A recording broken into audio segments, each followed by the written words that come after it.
Boa noite, minha gente, meu povo querido. Muito obrigado pela oportunidade de estarmos juntos mais uma vez. Hoje, para viver a espiritualidade do dia, a partir da sugestão que o Evangelho nos faz. Um Evangelho muito rico, que nos faz pensar de maneira muito especial no que nós fazemos de nós, como nós nos administramos. Todos nós somos possibilidades e limites, todos nós somos uma junção de qualidades, defeitos, e é preciso muita sabedoria na administração disso tudo. As religiões, elas se propõem sempre a um viver bem, né? Se não propõem, a gente precisa se questionar. Mas o papel de toda religião seria nos religar nas 3 dimensões. Eu preciso me religar comigo o tempo todo, porque eu tenho situações que me afastam de mim. Eu tenho que me religar com o outro, porque existem situações que me afastam do outro também. Existem situações e eu preciso me religar com Deus.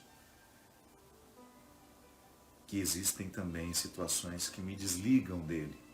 Embora ele esteja em mim, embora ele esteja em você, nós temos muitas dificuldades em manter essa comunhão. Que na verdade eu não consigo ver muita diferença da perda de comunhão consigo com a perda de comunhão com Deus. Porque na verdade, a partir do momento que a gente se compreende como um território sagrado, e dignidade humana é justamente isso, esse invólucro,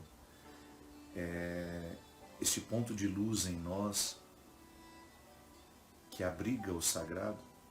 Há um dado interessante: para escrever um dos meus últimos livros, eu não publiquei ainda, eu estou com alguns livros prontos, mas por causa da pandemia acabei não publicando.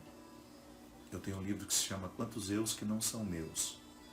E neste livro eu precisei estudar um pouco de neurociência, o que a neurociência tem a nos dizer sobre nós.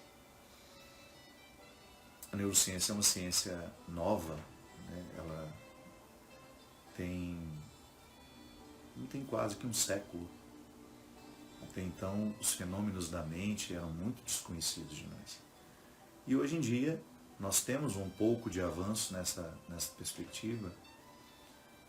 É interessante, nós somos ancestrais da parte do cérebro, a parte frontal é a mais jovem, é a mais recente, aqui está o nosso processo evolutivo. Mas a neurociência, por exemplo, se a gente quiser radiografar não, mediante a ressonância magnética, que é essa tecnologia moderna, que nos mostra o interior de um órgão, seu funcionamento, onde estão as suas deficiências, como é que ele funciona. Se a gente tentar descobrir no cérebro humano onde é que mora a consciência do eu, a gente não encontra. É o conjunto do funcionamento que faz com que eu saiba que eu sou eu, que eu não sou você, que você é você, que você não sou eu. Essa distinção que nós somos capazes de fazer, ela só é possível mediante... Está tudo bem aí no Instagram? Preciso saber aqui do povo. Vou voltar a usar os comentários para ver se está tudo bem. Mas se a gente... Então eu não tenho como saber onde mora a consciência do eu. Não tenho como dizer para vocês onde é que está no nosso cérebro o lugarzinho que a gente pode dizer, aqui está, neste lugar, as sinapses que funcionam aqui me dão a consciência de ser quem eu sou. Não temos. É o todo.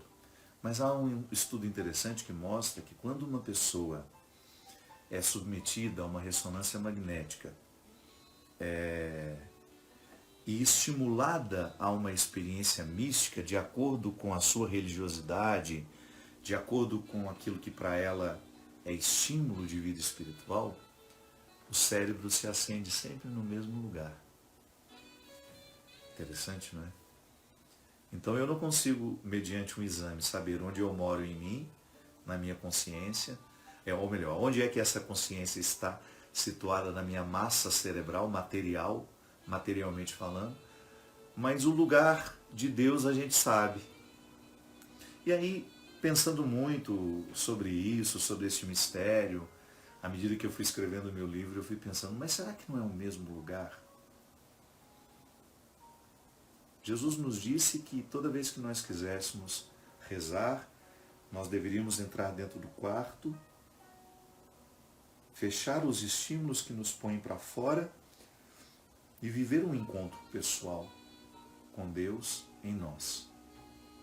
Tanto é que ele fez uma crítica aos religiosos do seu tempo, que ficavam rezando nas portas do templo e gritando e falando em voz alta para serem admirados. Nossa, como eles são religiosos. Não. A verdadeira religião se pratica nos bastidores, que é quando nós somos construídos, quando nós somos capazes de passar a vida limpo, de pensar aquilo que em mim pode ser melhor, aquilo que em você pode ser melhor. É a hora que a nossa religiosidade floresce, gera mudança, gera transformações. Então, eu não sei onde eu moro em mim, na minha massa cerebral, não sei onde está, é o conjunto de tudo que me faz ficar consciente de ser quem eu sou. Tanto é que se Deus o livre e guarde, eu desenvolver um tumor cerebral e o cérebro é retirado do seu formato inicial, depois que faz o processo cirúrgico, retira aquele tumor, existe até uma mudança na personalidade da pessoa, existe até uma mudança do comportamento e na personalidade. Claro, a matéria é alterada, consequentemente o funcionamento de tudo que nós somos também sofre alterações. Tudo isso para dizer que nós, na experiência de ser quem somos, nós administramos possibilidades, limites. Alguns são mais proprietários de si mesmos, outros menos. Tudo vai depender do quanto a gente se exerce, do quanto a gente se busca. O fato é que nós precisamos nos administrar naquilo que temos de bom e naquilo que temos de ruim. E o Evangelho de hoje, ele é muito simples, você já deve ter escutado muitas vezes. Jesus conta uma história para os seus discípulos e ele fazia questão de contar histórias rurais, porque Jesus era rural. E ele tinha um contato muito direto com pessoas rurais, com pessoas simples, que no dia a dia viviam a simplicidade do campo. E é até muito interessante isso, porque Deus fala com a gente a linguagem que a gente entende, né? Se eu preciso falar de Deus com uma criança, eu preciso falar a partir da linguagem dela. Se eu preciso falar com uma pessoa intelectual sobre Deus, eu vou usar mais recursos da intelectualidade, dos argumentos, da lógica. Porque Deus é razoável, né? Deus passa pela razão. Crer em Deus não é um absurdo. Crer na imaterialidade não é um absurdo, porque nós a experimentamos todo dia, toda hora. E não tenho nem como provar. Nós falamos disso aqui na semana passada. Eu não tenho como provar o amor que eu amo, materialmente falando. Me radiografem inteiro e vocês não vão achar onde o amor mora. Mas o amor mora em mim. Eu sou capaz de concretamente amar pessoas. Eu sou concretamente capaz de viver situações imateriais. E você também. Então, nós temos sempre uma forma de falar e de sermos entendidos, de nos fazer entender. Então Deus sempre vai falar com a gente a linguagem que nós vamos entender. E naquela época ele falava com uma linguagem rural, porque as pessoas que ouviam a palavra de seu Filho, o Deus encarnado de Jesus, na nossa compreensão cristã, eram pessoas rurais. Aí Jesus conta essa história. Vou resumir mais ou menos aqui, porque a maioria de nós já sabemos. Mas para quem nunca ouviu, vai ouvir agora. O reino de Deus sucede como um homem que, ao partir em viagem, chamou os seus servos e lhes confiou seus bens. A um entregou 5 talentos, a outro 2, a outro 1 só. a cada um de acordo com as suas capacidades, e depois partiu. Sem demora, aquele que recebera os 5 talentos foi trazê-los para fazer render e ganhou outros 5. Na mesma sorte, um dos talentos ganhou mais 2. Mas aquele que só recebeu 1 foi cavar um buraco na terra e escondeu nele o dinheiro de seu senhor. Muito tempo depois chegou o senhor daqueles servos e ajustou as contas com eles. Aquele que recebeu os 5 talentos adiantou-se e apresentou-se trazendo mais 5. E o senhor alegrou-se, confiaste e disse, né? Não, ele disse, Senhor, confiaste-me 5 talentos, mas 5 talentos eu ganhei. Seu senhor lhe disse, está bem, servo bom e fiel, foste fiel em pouca coisa, e eu te constituirei sobre muito. Vem alegrar-te com teu senhor. Os 2 talentos adiantou-se, o homem dos 2 talentos adiantou-se e disse, Senhor, confiaste-me 2 talentos. Seu senhor lhe disse, aí é melhor, ele continuou, e mais 2 eu ganhei. Aí o senhor disse, está bom, servo, está bem, foste fiel em pouca coisa, e eu te constituirei sobre muito. Vem alegrar-te com o teu senhor. Adiantando-se por sua vez, aquele que receber um só talento disse, Senhor, eu sabia que és um homem rigoroso. Colhes onde não semeaste, ajuntas onde não espalhaste, e amedrontado, eu fui esconder o teu talento na terra. Ei-lo aqui, tens o que é teu, exatamente o que me deste aquele dia. Mas o seu senhor lhe respondeu, servo mau, preguiçoso, sabias que eu colho onde não semeei e ajunto onde não espalhei. Por isso devias ter confiado o meu dinheiro aos banqueiros e à minha volta eu teria recuperado com juros o que é meu. Tirai-lhes, pois, o seu talento e dai àquele que não tem, ou melhor, e dai àquele que tem os 10 talentos. Pois a todo homem que tem será dado, e este estará na superabundância. Mas aquele que não tem, mesmo o que tem, lhe será tirado. Quanto a este servo imprestável, lançai-o nas trevas exteriores. Lá haverá choro e ranger de dentes. Eu sei que este evangelho tem até um caráter meio assustador, assim, no fim, né? Meio escatológico, de fim dos tempos. O fato é que essa história é muito sugestiva. Talentos, né? Nós, hoje, quando a gente escuta, a gente pensa muito mais como dons, mas naquele momento Jesus estava falando de dinheiro mesmo, era uma moeda. Deixava aquele dinheiro para ser administrado e depois, quando voltava, queria ver o rendimento daquilo. Isso é simples. É uma forma muito fácil de compreender o próprio rendimento do dinheiro que a gente tem. Você, quando tem um valor, você quer que aquele valor frutifique, cresça. Mas agora vamos falar de riquezas humanas, que nós não podemos depositar no banco, que nós não podemos deixar nas mãos de outras pessoas, porque é a riqueza que nos pertence. Aliás, eu não sei se existe uma riqueza que de fato nos enriqueça mais do que esta. Você saber que em você foram colocadas riquezas que, quando cultivadas, geram outras.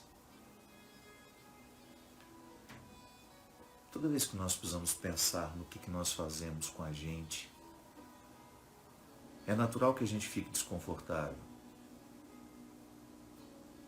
A gente é tão negligente com o que a gente é.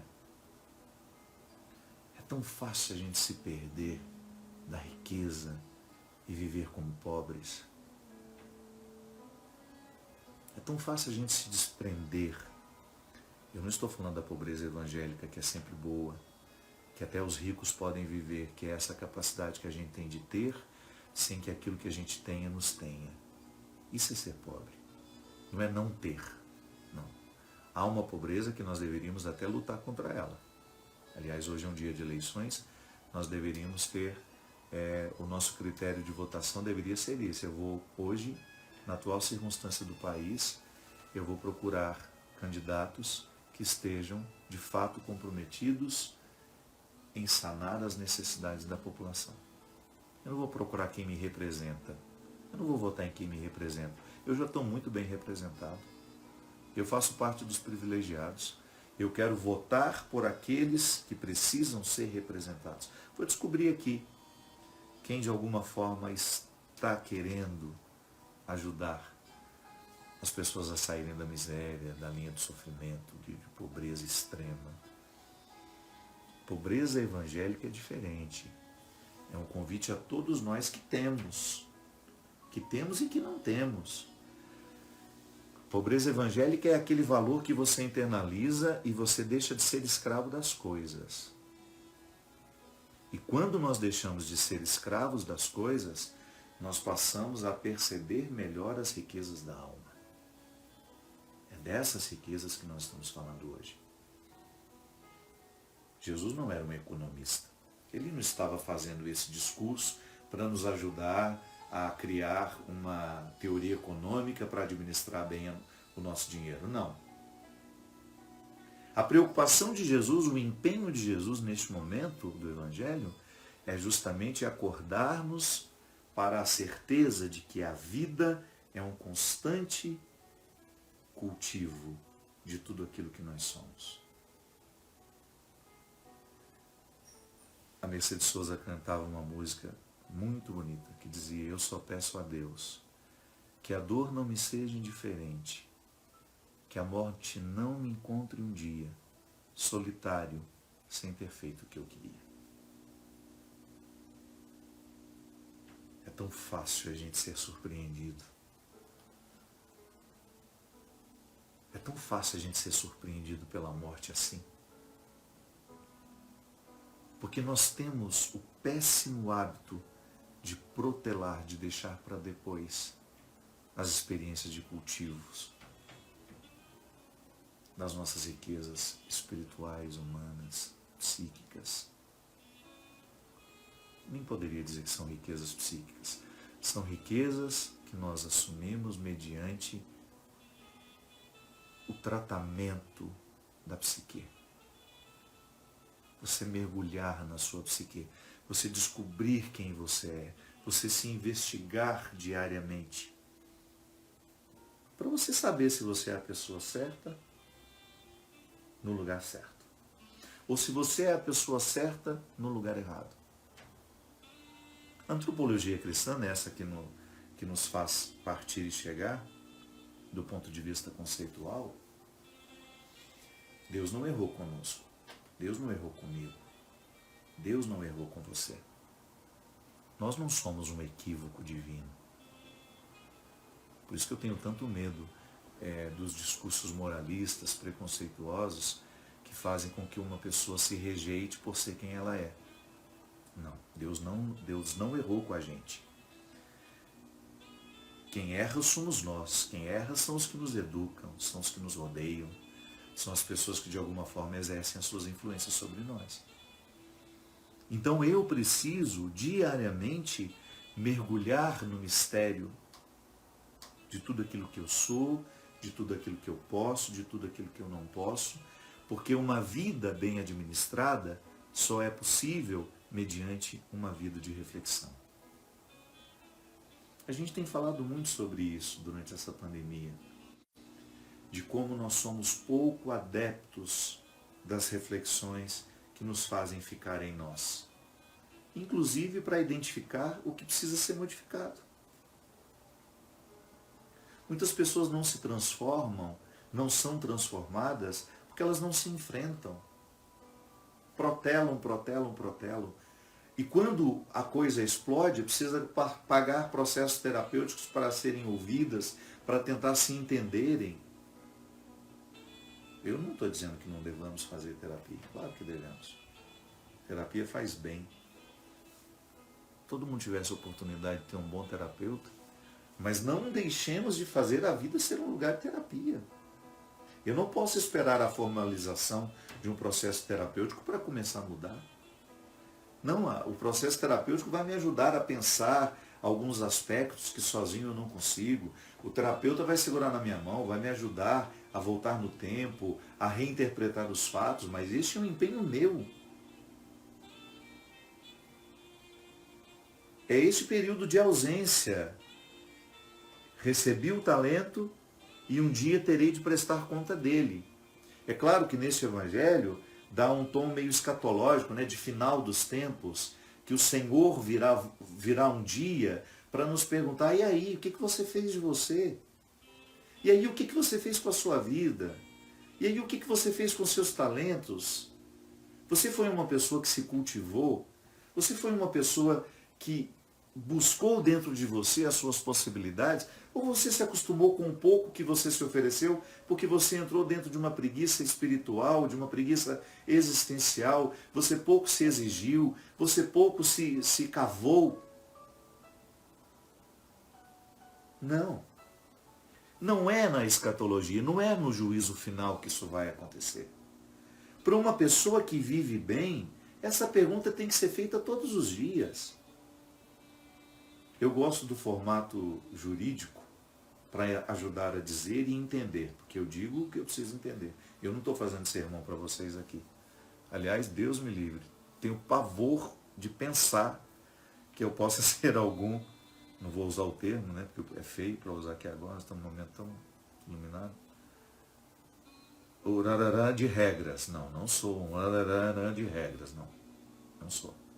A minha regra é o Evangelho, faço questão de falar delas, mas eu não gosto de ficar usando do meu sacerdócio, da minha oportunidade de ser o líder religioso que eu sou, para ficar dando lição de moral nos outros. Não. Eu não digo absolutamente nada que eu não precise ouvir. Não estou pronto. Sou igual a você, no mesmo processo. Claro, se alguém tenta diminuir o meu processo, eu não vou gostar. Não venha menosprezar a minha luta, o meu empenho, da mesma forma como eu não quero menosprezar o seu.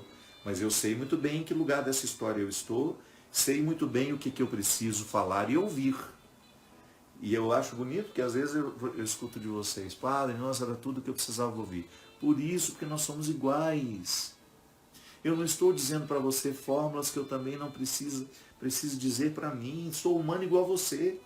Eu também deixo de me empenhar. Eu também deixo de buscar o que eu sou, quem eu posso ser. Sou muito negligente e eu não quero ser. Então não é no final de tudo, não é no momento da minha morte que Deus vai me perguntar isso.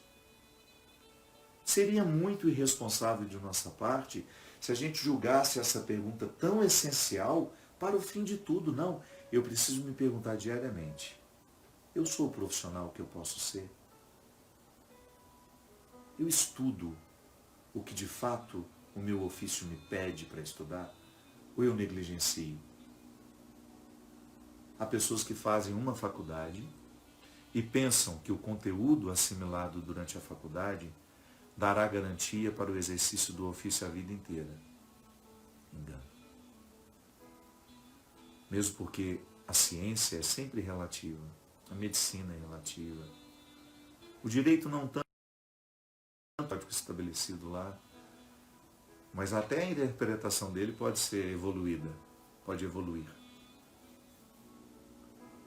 Um médico, por exemplo, que não se atualiza, em pouco tempo ele está querendo tratar o paciente de hoje com os ensinamentos que ele teve há 20 anos quando fez a faculdade. Claro, aquela base está toda dentro dele, mas as atualizações vêm por cima.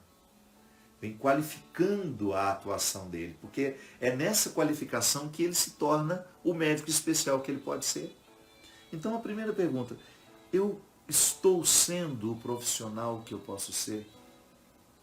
Eu sempre digo, a instabilidade, embora ela nos gere um desconforto, é a forma mais eficaz de manter uma pessoa viva.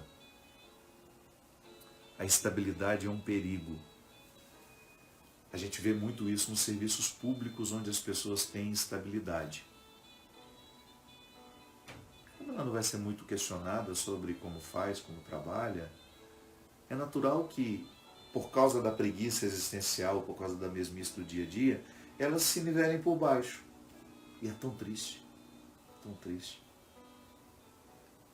Agora, diferente daquela que é servidora pública, que descobriu no trabalho uma realização. Eu saio de casa porque eu sei que eu vou atender bem as pessoas que precisam de mim, que precisam das minhas informações. Então eu vou lá, eu descubro, eu faço técnicas, eu descubro uma forma de estudar um pouco mais o meu comportamento, aperfeiçoá-lo, percebê-lo mais, a partir de um profissional que vai me ajudar, que vai me fazer um certo trabalho personalizado.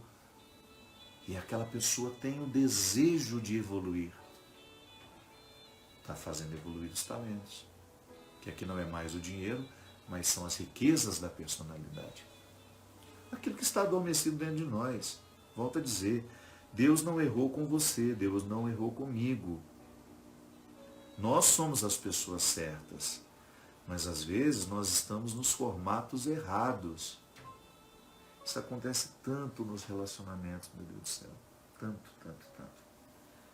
Pessoas que não se amam, mas porque se casaram, e equivocadamente se casaram.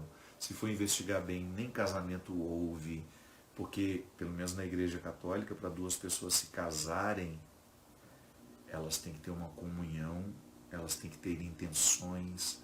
É um conjunto ali que precisa ser analisado. Tanto é que nós até erramos quando dizemos, né? O padre que celebrou meu casamento. Não, o padre não celebra casamento de ninguém. Nunca um padre celebrou um casamento porque não pode casar. O que nós fazemos é presidir o casamento que vocês celebram entre vocês. Duas pessoas. São elas que celebram o casamento, não é o padre. O padre está ali para reconhecer em nome da igreja que aquela celebração aconteceu. Oficializa-se de fora aquilo que já está oficializando dentro do casal. Então muitas pessoas nem se casaram, embora tenham entrado dentro da igreja, com aquele cortejo, vestidas de noiva, vestido isso, com aquele tanto de padrinho, aquele tanto de par de vaso em cima do altar. E ali ficam naquele relacionamento doentio, marcado pelo ciúme, pelo cerceamento da liberdade, onde as partes não podem ser elas mesmas. Minha gente, eu não acredito que exista amor onde não existe liberdade.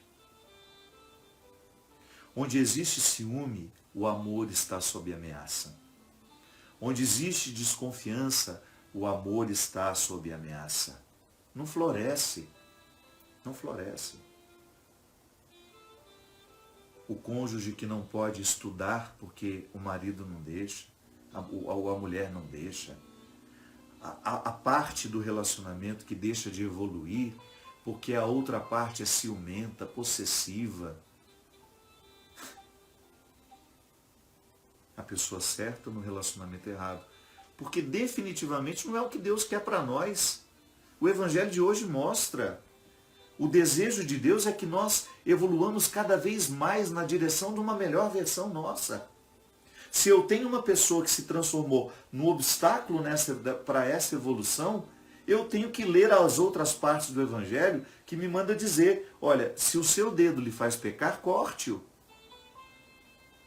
Não estou falando que você vai desprezar a pessoa, que você vai mandá-la embora da sua vida. Não, você apenas vai reposicioná-la. Semana passada a gente falou sobre isso, da necessidade de viver os enfrentamentos para que o nosso crescimento espiritual, emocional, psíquico continue, que a gente avance. Então a pessoa está dentro de um relacionamento abusivo, onde você tem violência verbal, você tem violência física, você tem violência moral, violência afetiva. É claro que essa pessoa vai ficar com os talentos enterrados. Quando a gente ama quem nos promove já é difícil. Imagina você morar, escolher dividir a sua vida com uma pessoa que desconfia de você o tempo todo, que não acredita em você, hora nenhuma, que lhe menospreza e que facilita o seu processo de acomodação. Ah, mas o meu casamento é sagrado. Isso é sagrado? A caricatura não salva o valor. Muitas vezes nós somos caricatos, a gente só casa por fora, a gente só é padre por fora, a gente só é pai por fora, a gente só é mãe por fora, porque lá dentro não há coerência. Então, há situações na nossa vida que se a gente não é capaz, se a gente não tem coragem suficiente para reposicionar as pessoas mediante um enfrentamento, dizer, olha, tá bom, somos casados e eu quero manter esse casamento até o fim. Só que eu quero continuar crescendo como pessoa. O meu casamento não pode se transformar no obstáculo ao meu crescimento pessoal. A amizade é a mesma. Se não há disposição de viver isso, a amizade é a mesma. Você vai para lá, você vai viver a sua vida, eu vou reconstruir a minha aqui. Claro que a gente não quer que isso aconteça. É claro que a gente vai lutar até o fim. Nós queremos que os relacionamentos durem, nós queremos que as famílias continuem estruturadas. Mas chega dessa hipocrisia de julgar um formato caricato por fora, quando lá dentro há só podridão.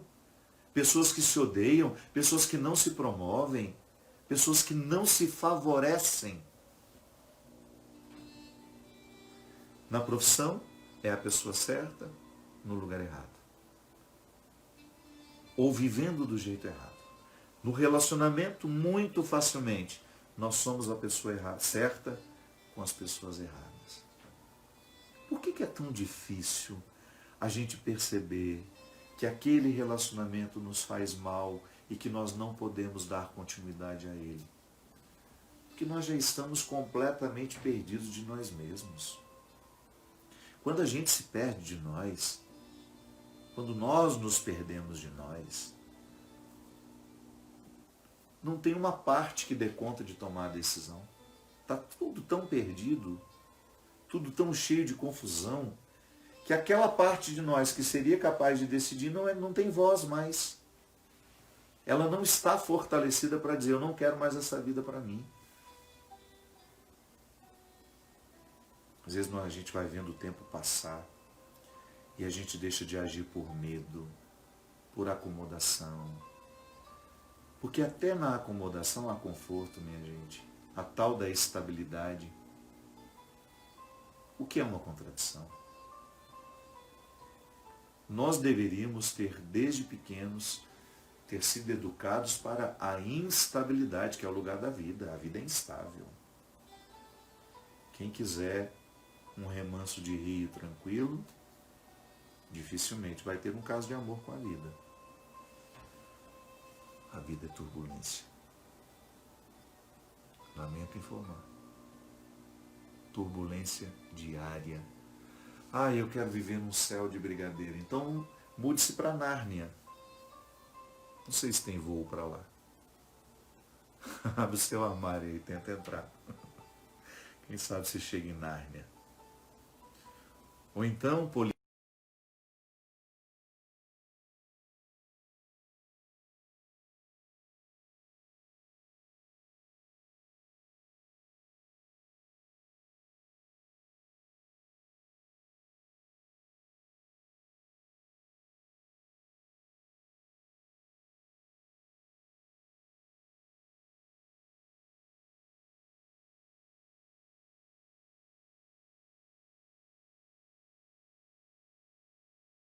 deixa de ficar com essas historinhas que a gente escutou a vida inteira, que não correspondem à verdade. Amor, por mais lindo que seja, morre.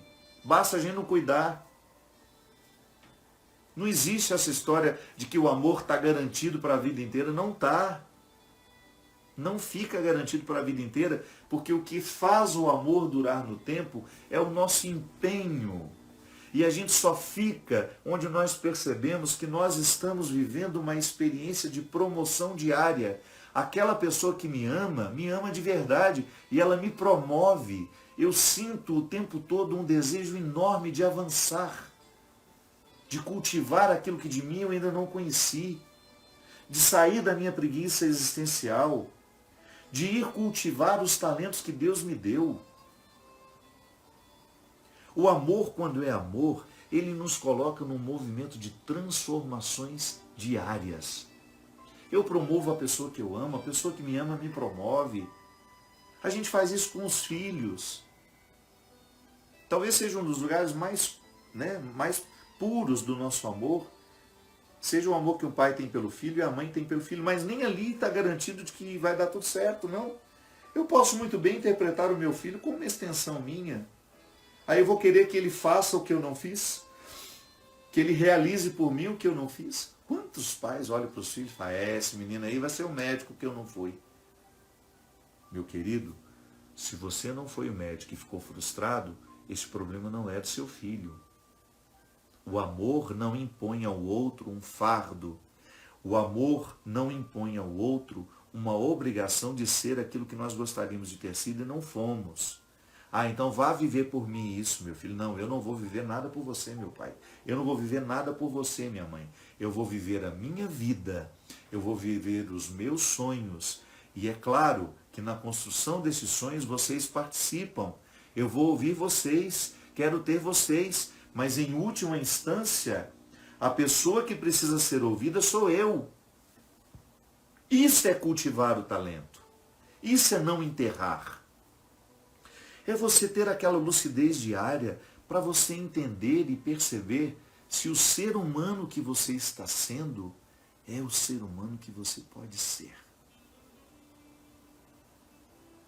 Porque eu acho que, em última instância, minha gente, a única pergunta que de fato nós vamos ouvir na hora da morte, que fará sentido, será esta.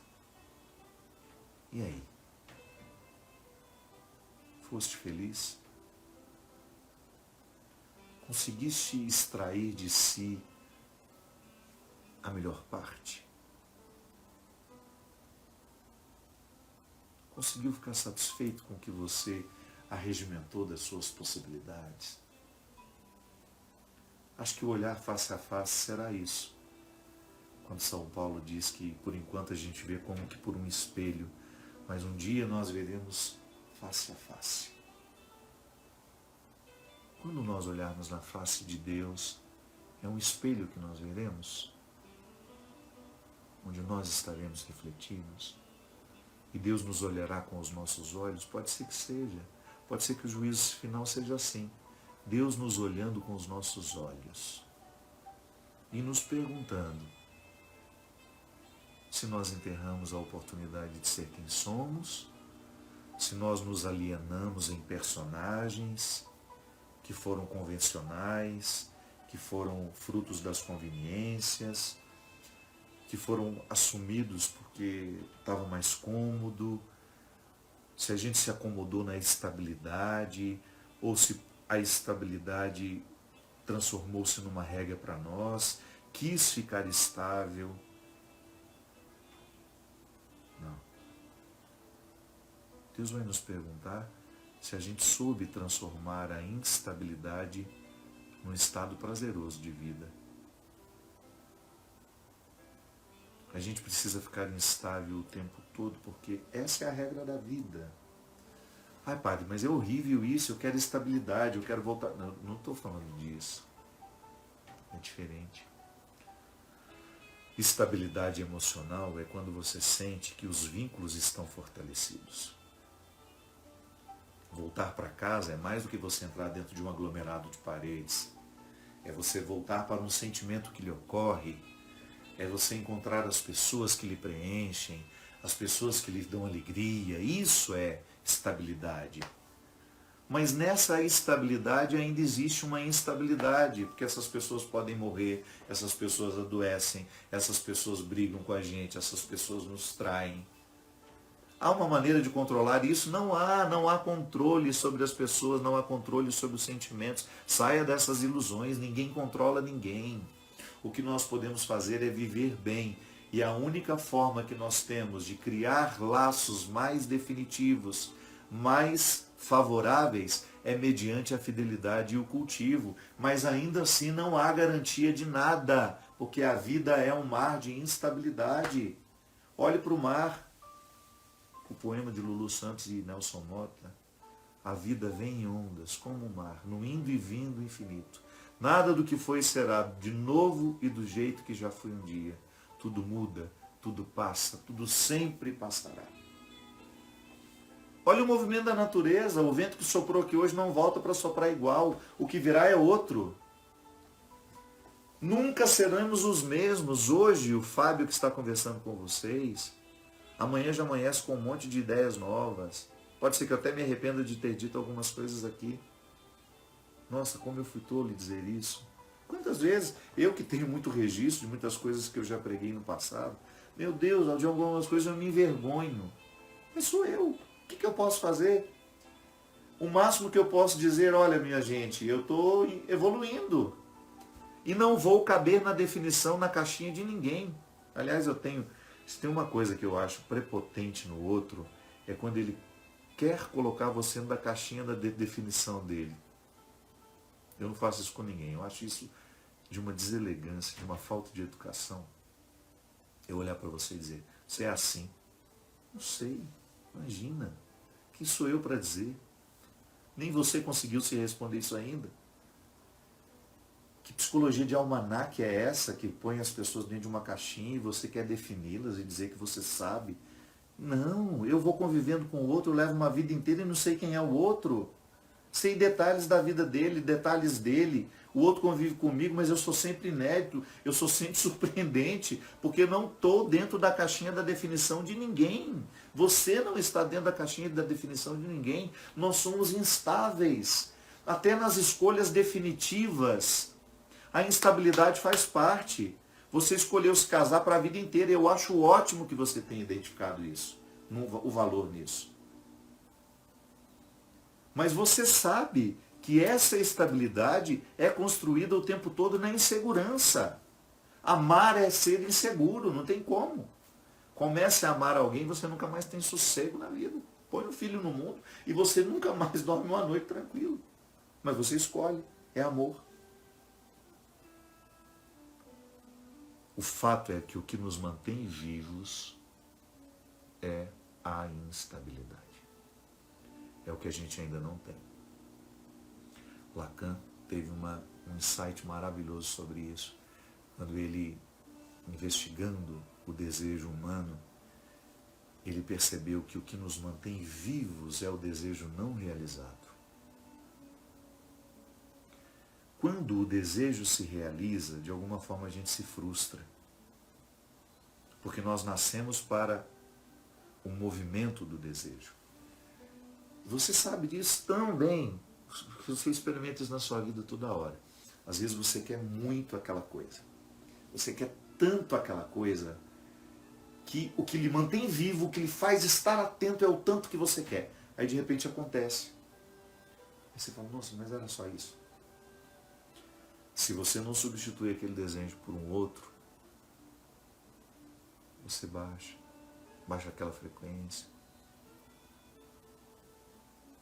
E a expressão popular, o melhor da festa é esperar por ela, é uma maneira simples de dizer o que Lacan disse de forma sofisticada, que é a ausência, é o que eu não tenho que me mantém vivo.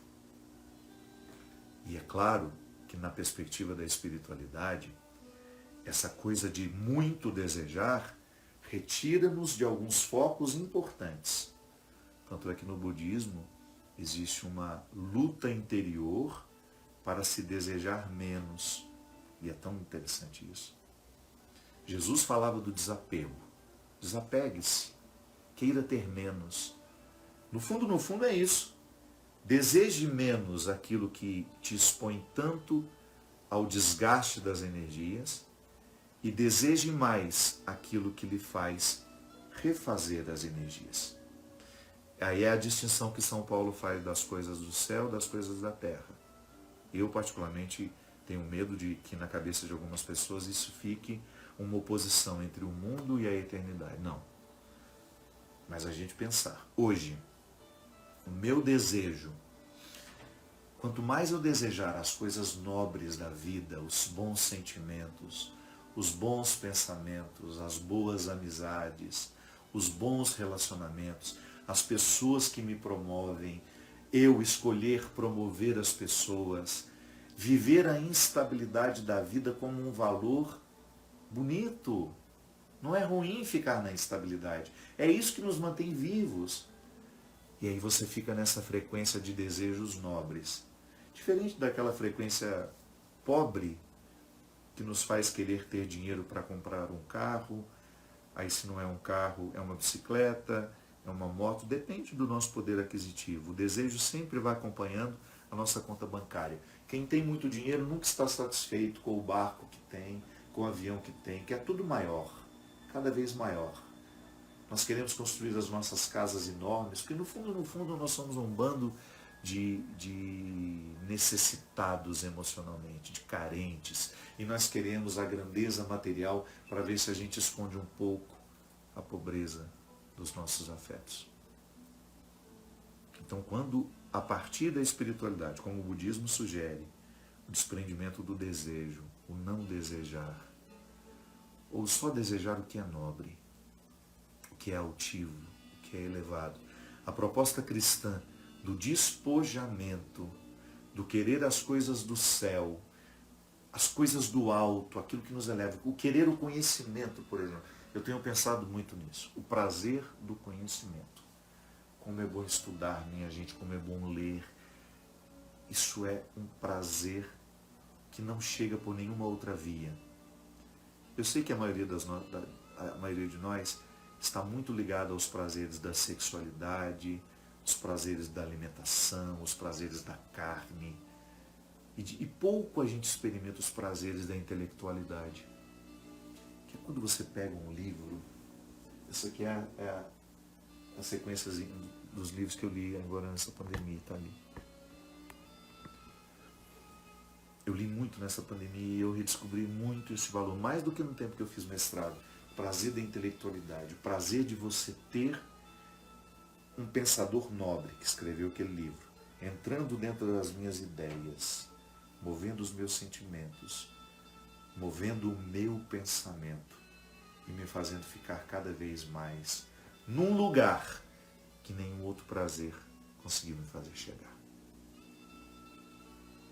Isso é cultivar. Como é que você se cultiva? Responde para você mesmo. Como é que estão os seus relacionamentos? Há liberdade neles? Há autopromoção? Vocês se promovem? Vocês se fazem chegar ao melhor de si mesmos? Há confiança? Há amor? No seu trabalho, você tem procurado ser o melhor na sua área? Não por vaidade, viu? Prestação de serviço. No cristianismo, essa definição é linda. Tem poder aquele que serve. Tem o poder para servir. Então eu tenho muito conhecimento para poder servir melhor a humanidade. Eu sirvo a humanidade com o meu trabalho. Você faz isso? Você se cultiva para você ser cada vez melhor naquilo que você faz? Ou você está desperdiçando o tempo com a preguiça, com aquilo que não, com a fofoca, com o que não te engrandece? Na sua vida, passe todas as instâncias. Você tem sido o melhor filho que você pode, no sentido de se dedicar aos seus pais, a oferecer a eles um pouco mais do que eles teriam se não tivesse você. Está cumprindo o seu papel, está exercendo bem o seu lugar, com seus irmãos, com seus amigos, no seu casamento, no seu namoro. Hoje é um dia de perguntar isso. O que eu estou fazendo com a minha vida? O evangelho de hoje é muito simples, é uma pergunta simples que Deus nos faz. O que você está fazendo com a sua vida? Como é que você está escolhendo gastá-la? Com quem? Como? Não tenha medo. Mesmo que você chegue à conclusão de que a resposta hoje lhe envergonha. Em muitos momentos da minha vida, as minhas respostas me envergonham. Mas eu não acredito na vergonha. Eu acho que ela é um estado temporário. Ela não é definitiva. É só o tempo de passar por ela e refazer na história. Tá bom. Se eu escolhi viver de um jeito que hoje eu me envergonho, eu não quero me envergonhar amanhã. Se hoje eu escolhi um jeito estranho de tratar as pessoas, eu não quero esse jeito amanhã. Se hoje eu não fui capaz de viver com nobreza as minhas escolhas, amanhã eu quero. Eu aprendi com a minha mãe que todo dia à noite a gente deve fazer um exame de consciência. É esse exame de consciência que nos traz de volta. Eu vivi o dia inteiro sendo julgado para fora de mim, mas de repente à noite eu tenho a oportunidade de ser julgado aqui, dentro de mim. E é dentro de mim que eu estabeleço o tribunal, onde eu sou réu, advogado de defesa, promotor e juiz. Eu me defendo, eu me acuso, eu me confesso e eu dou a sentença. Eu me absolvo ou eu me condeno. Todos os dias esse tribunal se estabelece dentro de nós.